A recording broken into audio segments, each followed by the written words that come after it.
Assalamualaikum warahmatullahi wabarakatuh. Perkenalkan, nama saya Rini Widiawati dari Prodi D3 Perekam dan Informasi Kesehatan semester 3. Di sini saya akan menjelaskan tuberkulosis untuk memenuhi tugas UAS saya di semester 3 ini. Langsung saja ke materinya.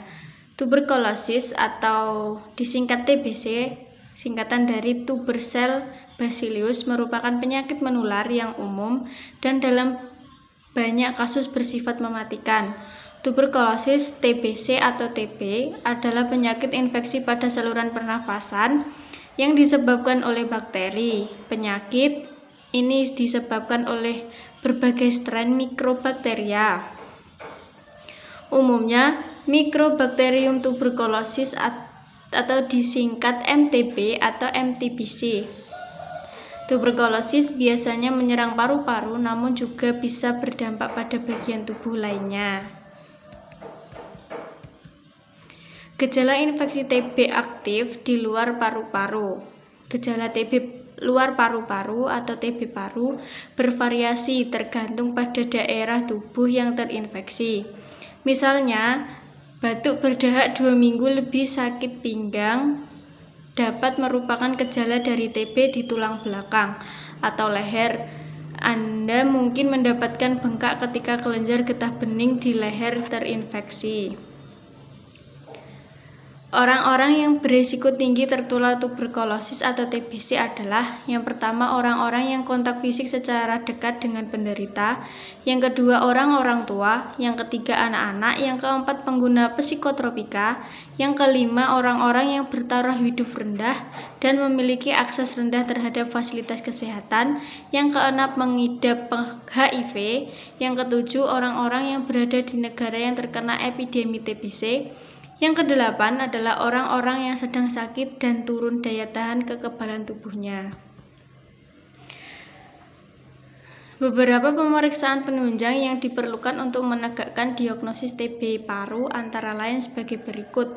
Yang pertama adalah pemeriksaan laboratorium, yang kedua adalah pemeriksaan radiologi atau fototoraks menunjukkan adanya kesan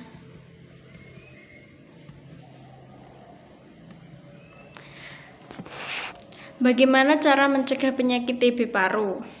Yang pertama adalah hindari bercengkrama di kamar tertutup dengan seseorang yang memiliki penyakit TBC. Yang kedua, atur sirkulasi ruangan sehingga udara keluar masuk dengan lancar. Yang ketiga adalah menggunakan masker apabila kontak dekat tak bisa dihindari. Pengobatan TBC adalah: yang pertama adalah minum obat dengan teratur dan benar sesuai dengan anjuran dokter selama 6 bulan berturut-turut tanpa putus.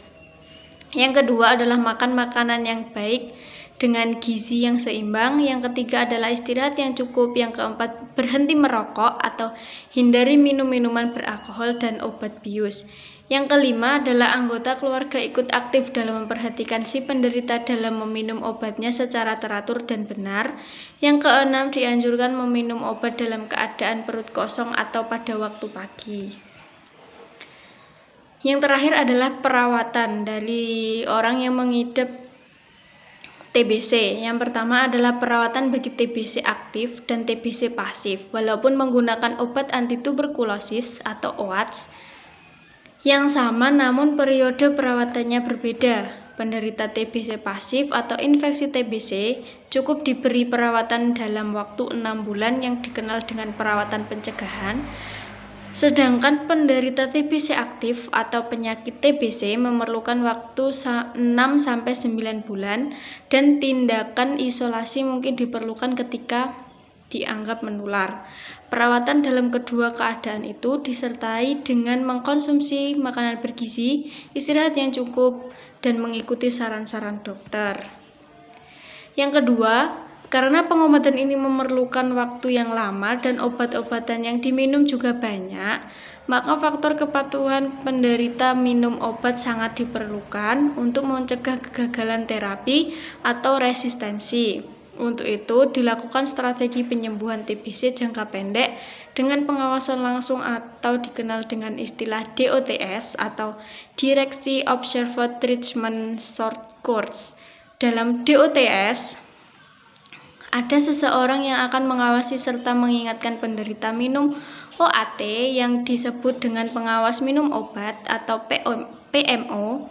Biasanya PMO ini berasal dari keluarga atau kerabat dekat penderita. Dengan menggunakan strategi DOTS, proses penyembuhan TBC dapat secara cepat dan tepat. DOTS adalah strategi penyembuhan TBC jangka pendek dengan pengawasan secara langsung. Strategi DOTS memberikan angka kesembuhan yang tinggi, bisa mencapai 90%. Yang ketiga atau yang terakhir adalah strategi DOTS terdiri dari 5 komponen, yaitu adanya komitmen politis dari pemerintah untuk bersungguh-sungguh menanggulangi TBC, sehingga dengan adanya peran serta berbagai unsur pemerintahan dan masyarakat diharap program ini berjalan sukses. Yang kedua, meningkatkan deteksi dini dan kemampuan diagnosis penyakit TBC di Pusat Pelayanan Kesehatan Perifer atau Puskesmas.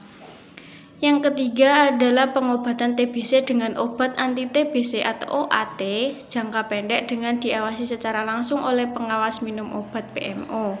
Yang keempat adalah tersedianya OAT yang terjangkau penderita secara konsisten. Yang kelima, pencatatan dan pelaporan penderita TBC. Sekian presentasi dari saya. Saya ucapkan terima kasih. Wassalamualaikum warahmatullahi wabarakatuh.